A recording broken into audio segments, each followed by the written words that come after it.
नमस्कार दोस्तों, the education power channel पर आप लोगों का स्वागत है। दोस्तों, जैसा कि आप सभी जानते हैं, विशिष्ट शिक्षक जो योगदान किए हैं, चाहे वो जनवरी में योगदान किए हों, चाहे वो मार्च 2025 में योगदान किए हों, सबके मन में अभी तक एक ही संशय है कि आखिर वरीयता का निर्धारण किस प्रकार से होगा या सबसे वरीय विद्यालय में कौन होंगे, सक्षमता 1 पास शिक्षक होंगे या सक्षमता 2 पास शिक्षक होंगे। विशिष्ट शिक्षक का वरीयता निर्धारण अब तय हो गया है। दोस्तों, विभाग ने अब स्पष्ट कर दिया है कि विशिष्ट शिक्षकों में सबसे सीनियर कौन होंगे। इसी के बारे में आज के वीडियो में हम लोग चर्चा करेंगे। वीडियो शुरू करने से पहले एक रिक्वेस्ट है दोस्तों, जो लोग मेरे चैनल को सब्सक्राइब नहीं किए हैं, कृपया चैनल को सब्सक्राइब कर दें। तो चलिए शुरू करते हैं आज का वीडियो। जो स्थानीय निकाय के शिक्षक परीक्षा पास करने के बाद विशिष्ट शिक्षक बने हैं, राज्यकर्मी बने हैं दोस्तों, वो विशिष्ट शिक्षक नियमावली 2023 के अनुसार ही बने हैं, जो 26 दिसंबर 2023 को जारी किया गया था। और नियमावली में स्पष्ट ये दिया गया था कि ये जो विशिष्ट शिक्षक नियमावली है, बिहार राज्य विद्यालय अध्यापक नियमावली 2023 के तहत नियुक्त किए गए विद्यालय अध्यापकों के समान करने के लिए ही बनाया गया है। और जो वरीयता का निर्धारण होगा विशिष्ट शिक्षकों में, वो नियमावली के अनुसार ही होगा दोस्तों। विशिष्ट शिक्षक नियमावली 2023 का पॉइंट नंबर 7 में दिया गया है दोस्तों, वरीयता निर्धारण को लेकर के, और उसी के अनुसार वरीयता निर्धारण होगा। जहां तक बात सक्षमता 1 और सक्षमता 2 पास विशिष्ट शिक्षकों का है, उसके बारे में बाद में चर्चा करेंगे। फिलहाल विशिष्ट शिक्षक में वरीयता का निर्धारण जो होगा वो नियमावली के 7.1 के अनुसार होगा। जिला स्तर पर विशिष्ट शिक्षकों की एक वरीयता सूची संधारित की जाएगी, यानी जिला स्तर पर विशिष्ट शिक्षकों का जो सीनियरिटी लिस्ट है वो तैयार किया जाएगा। शिक्षकों की प्रत्येक श्रेणी यथा प्राथमिक, मध्य माध्यमिक और उच्च माध्यमिक के लिए विषयवार अलग वरीयता सूची तैयार की जाएगी। यानी सभी शिक्षकों का जो श्रेणीवार, जैसे 1 to 5 के शिक्षक होंगे, 6 to 8 के शिक्षक होंगे, 9 to 10 के शिक्षक होंगे या 11-12 के शिक्षक होंगे, सभी प्रकार के शिक्षकों का वरीयता सूची अलग अलग तैयार किया जाएगा। जो वरीयता सूची होगा दोस्तों, उसमें डिफ्रेंशिएट किस प्रकार से किया जाएगा, इसके लिए स्पष्ट किया गया है 7.2 में कि विशिष्ट शिक्षकों की वरीयता निम्नलिखित मापदंडों के अनुसार तैयार की जाएगी। सभी विशिष्ट शिक्षकों का वरीयता निर्धारण के लिए कुल 4 पॉइंट दिया गया है दोस्तों विशिष्ट शिक्षक नियमावली 2023 में। इसमें पहला नंबर पॉइंट है कि स्थानीय निकाय के शिक्षक के रूप में प्रशिक्षित वेतनमान प्राप्त करने की तिथि से। दूसरा है, जहां 2 शिक्षक उपर्युक्त मापदंड क के अनुसार एक ही तिथि साझा करते हैं, उनकी जन्म तिथि वरीयता तय करने के लिए मापदंड होगी। तीसरा है दोस्तों, जहां 2 शिक्षक उपर्युक्त मापदंड ख के अनुसार एक ही तिथि साझा करते हैं, तो अंग्रेजी वर्णमाला में शिक्षक का नाम वरीयता तय करेगा। उसके बाद है दोस्तों, उपर्युक्त मापदंडों में फिट नहीं होने वाले किसी अन्य मामले का निर्णय विभाग द्वारा किया जाएगा, वो भी बाद में किया जाएगा। अब इसको स्पष्ट रूप से एक बार फिर से समझ लेते हैं दोस्तों। इसमें जैसा कि दिया गया है कि स्थानीय निकाय के शिक्षक रूप में प्रशिक्षित वेतनमान प्राप्त करने की तिथि से, यानी कब से आपको प्रशिक्षित वेतनमान मिल रहा है, चाहे वो सक्षमता 1 पास विशिष्ट शिक्षक हो, चाहे वो सक्षमता 2 पास विशिष्ट शिक्षक हो। नियमावली में अलग अलग डिफ्रेंशिएट करके कुछ भी नहीं दिया गया है दोस्तों। विशिष्ट शिक्षक जब भी बनेंगे, जब भी ज्वाइन करेंगे, उनका जो वरीयता का निर्धारण होगा वो प्रशिक्षित वेतनमान प्राप्त करने की तिथि से होगा। जैसे बहुत लोग 2003 से लेकर के 2005 तक के स्थानीय निकाय के शिक्षक परीक्षा दे करके कुछ लोग विशिष्ट शिक्षक बन गए, कुछ लोग विशिष्ट शिक्षक नहीं बने, लेकिन उनको प्रशिक्षित वेतनमान जो है मान जाते हैं उसको 2011 से मिल रहा है, 2012 से मिल रहा है या 2013 से मिल रहा है।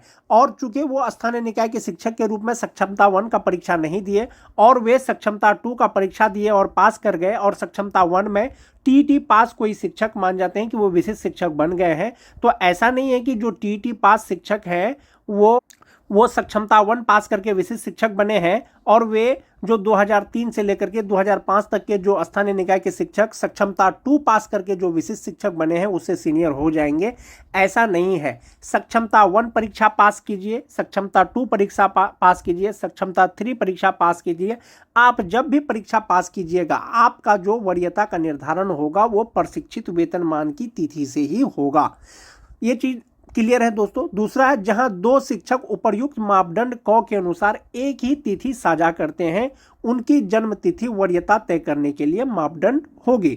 जो टीईटी पास शिक्षक हैं दोस्तों 2013 से लेकर के 2015 तक, और स्पेशल उर्दू टीईटी 2016 जिनकी बहाली अनट्रेंड के रूप में हुई थी, सभी शिक्षक का जो प्रशिक्षण पूरा हुआ है दोस्तों वो 31 मार्च 2019 तक उनका प्रशिक्षण पूरा हुआ है।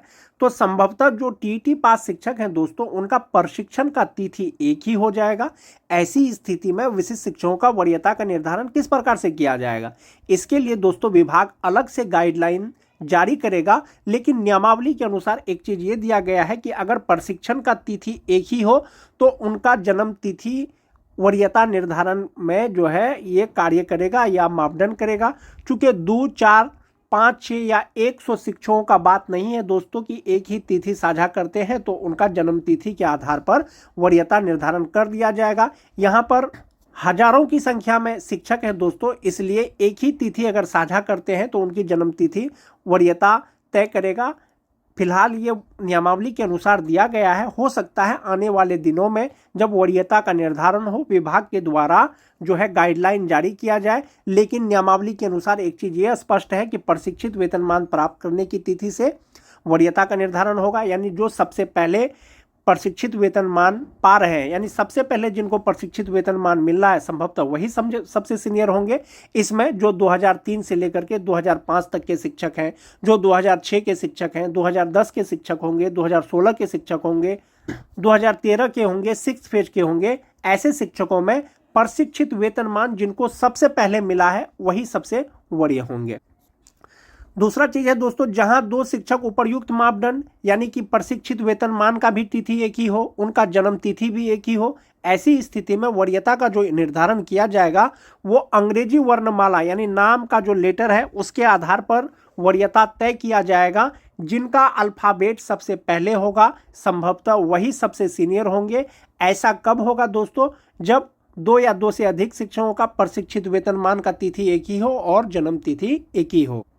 इसके अतिरिक्त जो भी मामला होगा दोस्तों वो विभाग के द्वारा बाद में निर्णय लिया जाएगा और इसी के आधार पर विशिष्ट शिक्षक का वरीयता का निर्धारण किया जाएगा। सीनियरिटी लिस्ट तैयार किया जाएगा। प्राथमिक विद्यालय का अलग, मध्य विद्यालय का अलग, माध्यमिक विद्यालय का अलग और उच्च माध्यमिक विद्यालय का अलग अलग विषयवार वरीयता सूची यानी सीनियरिटी लिस्ट जारी किया जाएगा। चूंकि विशिष्ट शिक्षक नियमावली के द्वारा ही दोस्तों विशिष्ट शिक्षक स्थानीय निकाय के शिक्षक से राज्यकर्मी बने हैं यानी विशिष्ट शिक्षक बने हैं, तो संभवतः उनका जो वरीयता का निर्धारण किया जाएगा वो नियमावली के अनुसार ही किया जाएगा।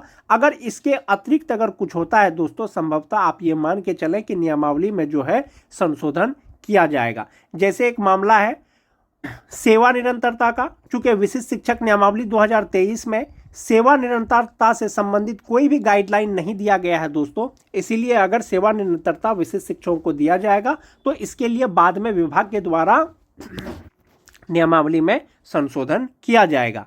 विशिष्ट शिक्षक नियमावली के अनुसार विशिष्ट शिक्षकों को प्रोन्नति भी दिया जाएगा, लेकिन कब दिया जाएगा, लगातार 8 वर्ष की सेवा के बाद दिया जाएगा। जो विशिष्ट शिक्षक जनवरी 2025 में विशिष्ट शिक्षक बने हैं 2033 जनवरी में वो प्रोन्नति पाने योग्य हो जाएंगे। यानी 1 to 5 के जो विशिष्ट शिक्षक हैं वो 6 to 8 के विशिष्ट शिक्षक के पद पर उनका पदोन्नति या प्रोन्नति किया जा सकेगा 2033 में। जो 6 to 8 के विशिष्ट शिक्षक हैं 6 to 8 के वरीय विशिष्ट शिक्षक के रूप में, जो 9-10 के विशिष्ट शिक्षक हैं 9-10 के 11-12 के विशिष्ट शिक्षक के रूप में, और जो 11-12 के विशिष्ट शिक्षक हैं वो 11-12 के विशिष्ट शिक्षक के वरीय के रूप में उनका प्रोन्नति किया जा सकेगा, लेकिन 8 वर्ष के लगातार सेवा के बाद। जो जनवरी में ज्वाइन किए हैं उनका प्रोन्नति जनवरी 2033 के बाद किया जाएगा। जो मार्च 2025 में ज्वाइन किए हैं तो उनका प्रोन्नति मार्च 2033 के बाद किया जाएगा। 1 to 5 से जो 6 to 8 में जाएंगे वो रिक्ति रहेगा तब होगा, लेकिन 6 to 8 के विशिष्ट शिक्षक वरीय विशिष्ट शिक्षक बनेंगे तो वो अपने ही स्थान में बन जाएंगे, और जो 11-12 के विशिष्ट शिक्षक वरीय विशिष्ट शिक्षक बन जाएंगे अपने ही पद पे, और जो 9-10 के हैं दोस्तों वो उपलब्ध रिक्तियों के अनुसार होगा। और प्रोन्नति पाने के लिए जो एसेंशियल क्वालिफिकेशन है दोस्तों वो होना चाहिए। यदि आप बेसिक ग्रेड के शिक्षक हैं, 1 to 5 के शिक्षक हैं, 8 साल बाद यदि आपको स्नातक ग्रेड में प्रमोशन दिया जाएगा, पदोन्नति किया जाएगा, तो संभवतः आपको ग्रेजुएट होना चाहिए। बीए, बीएससी, बीकॉम जो भी हो, आपको ग्रेजुएट होना चाहिए। वांछित योग्यता रहेगा तभी आपका प्रमोशन हो पाएगा। और जो 6 to 8 के विशिष्ट शिक्षक हैं दोस्तों, इसका भी क्वालिफिकेशन जो एसेंशियल क्वालिफिकेशन है वो होना चाहिए, तभी आप विशिष्ट शिक्षक बन पाएंगे। वरीय विशिष्ट शिक्षक जो 9-10 के विशिष्ट शिक्षक हैं, उनका जो 11-12 में जो उनका प्रमोशन किया जाएगा तो योग्यता के आधार पर किया जाएगा और उपलब्ध रिक्तियों के अनुसार किया जाएगा। नियमावली में यह चीज स्पष्ट किया गया है दोस्तों, अधिकार के रूप में कोई भी प्रोन्नति का दावा नहीं किया जा सकेगा। सभी प्रोन्नति उपलब्ध रिक्तियों के आधार पर ही होगा और विभागीय नीति को ध्यान में रखते हुए किया जाएगा। इसके अलावा सभी प्रोन्नति विभाग की प्रचलित नीति के अनुसार की जाएगी और अपेक्षित योग्यता सहित पात्रता के अधीन होगी। यानी जो योग्यता चाहिए वो होना चाहिए। जैसे कोई 9-10 के शिक्षक हैं दोस्तों, तो उनके लिए सिंपली ग्रेजुएट और बीएड होना चाहिए। यदि 11-12 में उनका पदोन्नति किया जाएगा तो पीजी होना चाहिए, एमए, एमएससी, एमकॉम होना चाहिए, तभी उनका पदोन्नति किया जाएगा। तो नियमावली में क्लियर है दोस्तों, प्रोन्नति का क्लियर है, वेतन संरक्षण का क्लियर है, और जो वरीयता निर्धारण है वो भी नियमावली में ही स्पष्ट कर दिया गया कि वरीयता का जो निर्धारण किया जाएगा वो जिला स्तर पे ही किया जाएगा और प्राथमिक, मध्य माध्यमिक, उच्च माध्यमिक का अलग अलग वरीयता का निर्धारण किया जाएगा। विभाग ने 2024 में ही दोस्तों माननीय शिक्षा मंत्री के द्वारा एक सवाल का जवाब दिया गया, जिसमें ये चीज़ क्लियर कर दिया गया था 20 नवंबर 2024 को ही कि जो राज्यकर्मी होंगे, जो विद्यालय अध्यापक होंगे या विशिष्ट शिक्षक होंगे, वे स्थानीय निकाय के शिक्षक से हमेशा वरीय ही होंगे, क्योंकि विद्यालय अध्यापक और विशिष्ट शिक्षक का जो श्रेणी है वो राज्यकर्मी का श्रेणी है, जबकि स्थानीय निकाय के शिक्षक का जो श्रेणी है वो पंचायती राज अंतर्गत आते हैं। इसीलिए जो राज्यकर्मी है वे स्थानीय निकाय के शिक्षक से यानी नियोजित शिक्षक से राज्यकर्मी वरीय होंगे, ये चीज़ स्पष्ट कर दिया गया था। तो स्थानीय निकाय के शिक्षकों से विद्यालय अध्यापक और विशिष्ट शिक्षक वरीय होंगे। और जहां तक बात विशिष्ट शिक्षकों में वरीयता निर्धारण का है दोस्तों, जैसा कि मैंने आपको पहले बताया कि सक्षमता 1, सक्षमता 2, सक्षमता 3 करके कोई भी चीज़ नियमावली में स्पष्ट नहीं है। संभवतः जो प्रशिक्षित वेतनमान प्राप्त करने की तिथि है उसी के अनुसार वरीयता का निर्धारण होगा। चाहे तो आप सक्षमता 1 पास करके विशिष्ट शिक्षक बनिए, चाहे सक्षमता 2 परीक्षा पास करने के बाद विशिष्ट शिक्षक बनिए, चाहे तो सक्षमता 3 परीक्षा पास करने के बाद आप विशिष्ट शिक्षक बनिए। आप जो वरीय होंगे या आपका जो वरीयता का निर्धारण किया जाएगा वो प्रशिक्षित वेतनमान की तिथि से ही किया जाएगा।